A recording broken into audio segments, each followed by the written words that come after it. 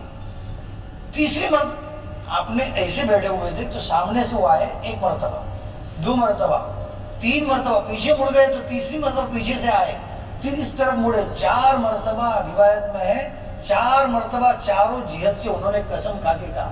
قسم تو کھائی کی نہیں یاد نہیں ہے، لیکن یہ کہ انہوں نے اقرار کیا کہ یا رسول اللہ مجھ سے یہ عمل ہوا ہے. پھر آپ علیہ السلام نے پوچھا کیا اسی طرح جس طریقے سے سرما دانے کے اندر دیا سلائی ڈالتے، وہ جو سلائی ڈالتے ہیں، اس طرح آپ نے کیا ایک دم وضاحت کے ساتھ؟ تو انہوں نے کہا ہاں حضرت ایسا ہی ہوا ہے. پھر حکم دیا گیا کہ ان کو سنسار کیا جائے. اندازہ لگاؤ، جس آدمی کو یہ پتا ہو کہ میری زندگی ختم ہونے والی ہے اور وہ اس طریقے کا اقرار کب کر سکتا ہے؟ جب اس کو کیا ہو؟ آخرت کا استحصال. بڑی بات ہے، بہت بڑی بات ہے. اور یہ تو مرد کا واقعہ ہے، ایک عورت کا، ایک صحابیہ کا واقعہ ہے، امرات غامدیہ. اور ان کے اوپر تو اور تعجب ہوتا ہے کہ انہوں نے تو بہت بڑا کام کیا کہ اس زنا کے بچے سے بچہ بھی پیدا ہو گیا. اور ماں کو بچے سے کتنی محبت ہوتی ہے، حمل کی حالت میں ہے، ابھی تو بچہ نہیں ہوا، حمل کی حالت میں ہے، اور در اقدس کے اندر آ کر عرض کر رہی ہے کہ نبی آپ علیہ السلام میرے اوپر حد نافذ کیجیے. وہی جو طریقہ تھا وہ پورے طریقے سے آپ علیہ السلام نے فرمایا ابھی تو حمل ہے، حمل جب ہو جاوے، بچہ ہو جاوے اس کے بعد آنا، بچہ ہو جاوے اس کے بعد آنا. بچہ ہونے کے بعد وہ آ رہی ہے، آ کے کہہ رہی ہے کہ یا رسول اللہ بچہ ہو گیا ہے. آپ علیہ السلام نے کیا فرمایا؟ ابھی تو دودھ پیتا بچہ ہے، دودھ پلاؤ اس کو. دودھ پلایا گیا. دودھ پلانے کے بعد جب وہ روٹی کھانے والا ہو گیا بچہ، اس وقت وہ عورت آ کے کہہ رہی ہے یا رسول اللہ میرے پاس اب میرے اوپر حد نافذ کیجیے. عرصہ لگائیے، اندازہ 3 سال تو کم از کم ہوئے ہوں گے. حمل، بچہ، دودھ چھڑایا، جو بچہ روٹی کھاتے ہو گیا ہمارا. اب وہ استحزار کتنا ہوگا ان کا، کہ اس استحزار کا نتیجہ یہ تھا کہ وہ 3 سال کے بعد بھی اس اصول پر قائم ہے، اس نتیجے پر قائم ہے کہ میرے اوپر حد جاری ہونی چاہیے کیونکہ میں نے بڑا گناہ کیا.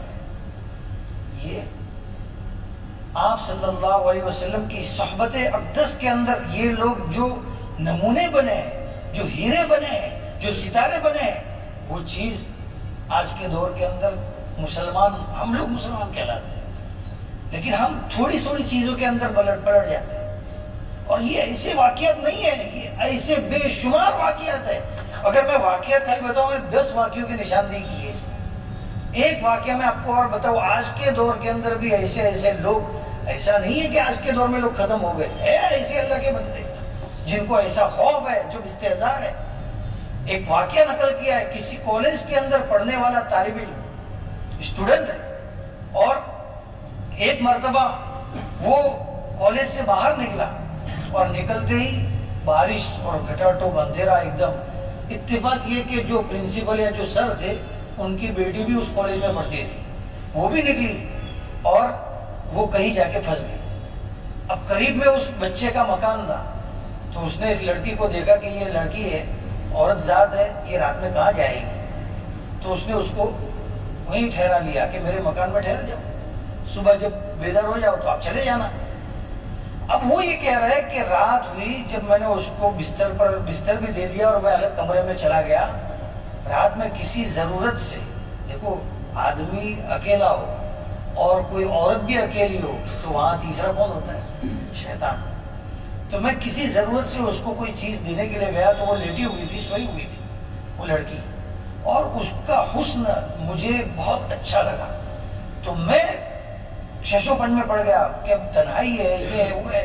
میں باہر نکلا, باہر نکل کے وہ دوسرے دن جب کالج کے اندر رہی, تو پورا واقعہ نقل کرنے کے بعد, نقل بعد میں آ رہا ہے کہ وہ کالج کے اندر دوسرے دن غائب تھا.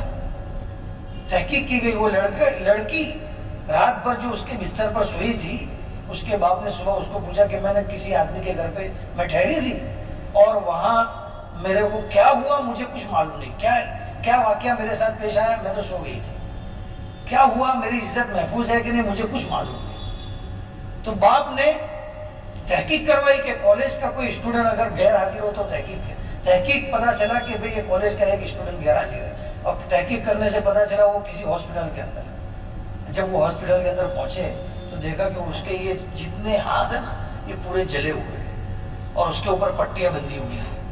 اس کو جب پوچھا گیا کہ بھئی یہ کیا ہوا, تو اس نے پورا واقعہ بیان کیا کہ وہ عورت کی, وہ لڑکی کی کا حسن میرے کو اتنا اچھا لگا, بھلا لگا, کہ میں پھسلنے والا تھا, لیکن میں نے تصور کیا کہ میں کیا اللہ کے سامنے کیا جواب دوں گا, اور کیا میں اس آگ کے اوپر جو دنیا کی آگ ہے اس کے اوپر صبر کر سکتا ہوں, کہ میں جہنم کی آگ کے لیے تیار ہو رہا ہوں. جب یہ تصور میرے دل کے اندر ایسا راسخ ہوا, تو یہ میں نے پوری میری انگلیاں جلا ڈالی. اسی کہ تو اس آگ کے اوپر جب صبر نہیں کر سکتا, تو جہنم کی آگ کے اوپر کیسے صبر کرے گا. ایسے واقعات آج کے دور میں بھی بے شمار ہیں, بے شمار واقعات ہیں. اس لیے دوستو بزرگوں, مجھے تو جو بات یہ کہنی تھی کہ ہم اس آخرت کے عقیدے کے اوپر تو ہے الحمدللہ, لیکن یہ عقیدہ ہمارے دل میں راسخ بھی ہونا چاہیے, اس کا تذکرہ ہونا چاہیے, اس کو سوچنا چاہیے. حضرت تھانوی رحمۃ اللہ علیہ فرماتے ہیں کہ رات کے وقت آدمی جب بستر پر لیٹے تو تنہائی کا وقت ہوتا ہے. اس وقت تمام جھمیلوں سے پاک ہو کے وہ ایک نیت کرتا ہے کہ میں اب سونے جا رہا ہوں. اس وقت 5 منٹ صرف نکال لیں اور اپنے آپ کو مخاطب کر کے یہ کہے کہ تو نے آج تک جو بھی عمل کیا ہے, آج کے دن تو نے جو عمل کیا ہے, کیا وہ اللہ رب العزت کے دربار میں پیش کرنے کے قابل ہے, یا تو اس عمل کے ساتھ, اس زندگی کے ساتھ اللہ کے حضور پیش ہو سکتا ہے. بس اتنا تصور کرے, بار بار یہ استحضار قائم کرے, انشاءاللہ ایک دن یہ استحضار راسخ ہوگا. اور یہی رسوخ مطلوب ہے, جو آیات سے ہم کو سمجھ میں آیا, یہی رسوخ مطلوب ہے, صرف عقیدہ نہیں. عقیدہ الحمدللہ سب ہم لوگ رکھتے ہیں. بھائی دیکھیے, اسی لیے قرآن آپ احادیث کے اندر دیکھیے, احادیث میں فرمایا گیا ہے کن فی الدنیا کا انک غریب, دنیا میں اس طرح رہو جس طرح سے مسافر رہتا ہے. مسافر تو آگے بڑھتا جاتا ہے, مسافر تو کہیں نہ کہیں آگے بڑھتا جاتا ہے, اپنی منزل طے کرتا جاتا ہے. ہماری حالت تو مسافر سے بھی گئی گزری ہو جاتی ہے کہ ہم پیچھے مڑ جاتے ہیں. حضرت نے ایک لطیفہ سنایا, حضرت تھانوی رحمۃ اللہ علیہ نے, کہ ایک آدمی کے پاس ایک گھوڑا تھا, لیکن وہ گھوڑے کی ایک عادت یہ تھی کہ جب بھی وہ لیڈ کرتا, یعنی استنجا کرتا, تو وہ اس کو پیچھے مڑ کے سونگنے جاتا تھا. تو دوسرے گھوڑے والے کو اس نے شکایت کی کہ یار میرے گھوڑے کی میں عاجز آ گیا ہوں اور اس کی وجہ سے راستہ صاف قطع نہیں ہو رہا ہے. تو دوسرے گھوڑے والے نے بولا کہ میرے پاس چابک ہے، میں اس کا علاج کروں گا. علاج کرتا رہا اور یہ چلتے رہے. جیسے وہ مڑتا یہ اس کو چابک سے مارتا، آگے بڑھ جاتا. ہوتے ہوتے 2 4 5 میل تک آگے چلتے رہے. پھر اس نے کہا بھائی دیکھ اب راستہ بدل رہا ہے، تیرا راستہ ادھر ہے، میرا راستہ ادھر ہے، اب تیرے کو تیرا گھوڑا حوالے، اب میں جا رہا ہوں. اب وہ جانے لگا تو اب گوبر جیسے اس نے کیا تو وہ اپنی عادت کے مطابق پیچھے گھما اور گھومتے دیکھا کہ اب تو کوئی مارنے والا ہے نہیں. اس نے وہ گوبر تو سونگا، 5 میل پیچھے گیا، جتنے گوبر کیے تھے وہ سب سنتا سنتا گیا. یہی حال ہمارا ہو گیا ہے. ہم اگر نیک اعمال کرتے بھی ہے، اچھے اعمال میں لگتے بھی ہے تو کچھ عمل کر لیتے، کر لینے کے بعد نیکی کر لیتے، بڑے اچھے کام کر لیتے. لیکن جیسے ہی باہر نکلتے یا تو غیبت یا تہمت یا فلاں چوری، یا چوری نہیں صحیح تو کم از کم حلال روزی سے حلال روزی کمانا، اس کے بجائے حرام روزی کے اندر ہاتھ ڈالنا، یہ ایسے کام ہے جو ہم کو آگے بڑھانے کے بجائے کیا کر دیتے ہیں، پیچھے دھکیل دیتے. اس لیے دوستوں بزرگوں، بات کا خلاصہ بہت لمبی بات تھی، لیکن میں آپ کے سامنے ان سب چیزوں کو مختصر کر کے آپ کے سامنے یہی بات بتایا کہ ہم کو استحضار پیدا کرنا ہے. اور استحضار پیدا کرنے کے لیے حضرت تھانوی رحمۃ اللہ علیہ نے جو مراقبہ بتایا وہ مراقبہ بے حد ضروری ہے، میرے لیے بھی آپ کے لیے بھی. اگر دن میں 4-5 مرتبہ یہ مراقبہ کرتے رہے، مراقبہ کے لیے کوئی مستقل بیٹھنے کی بھی ضرورت نہیں ہے، چلتے چلتے بھی اگر یہ سوچ لیا کہ مجھے اللہ کے حضور پیش ہونا ہے، کیا میری زندگی اس لائق ہے کہ اللہ کے حضور پیش ہو سکے، یہ انشاءاللہ ہماری زندگی کو تبدیل کرنے کے لیے کرنی ہے. یہ ہے اہمیت اس واقعے کی. اسی لیے اللہ رب العزت نے بتایا نا کہ سورہ فاتحہ کی ابتدا کے اندر مالک یوم الدین جو عقیدہ دیا ہے نا، وہ یہ عقیدہ اسی لیے دیا ہے کہ آدمی اس عقیدے کے ساتھ زندگی گزارے. اب آئندہ مجلس کے اندر ابھی یہ قیامت کا جو موضوع ہے نا، چونکہ استحضار ہم سب کو پیدا کرنا ہے تو 2-3 ہفتے تک انشاءاللہ اس کے مواد ہے. ابھی میں نے آیت کے اندر غور کرتے امام غزالی رحمۃ اللہ علیہ نے بتایا قیامت کے 41 نام ہیں قرآن کریم میں. قرآن کریم میں قیامت کو 41 یعنی 41 نام سے قیامت کا نام لیا گیا ہے. اب ہر ایک لفظ کی اب وہ کوئی نہ کوئی وجہ تو ہے. قرآن کو قرآن سے سمجھے ہم کہ قرآن کیا کہنا چاہتا ہے. اس لیے انشاءاللہ آئندہ یہ مجلس رہے گی اور اس کے بعد مراحل قیامت کے دن کیا مراحل ہوں گے، ترتیب وار کیا کیا پیش آئے گا. اللہ ہم سب کو عمل کی توفیق عطا فرمائے.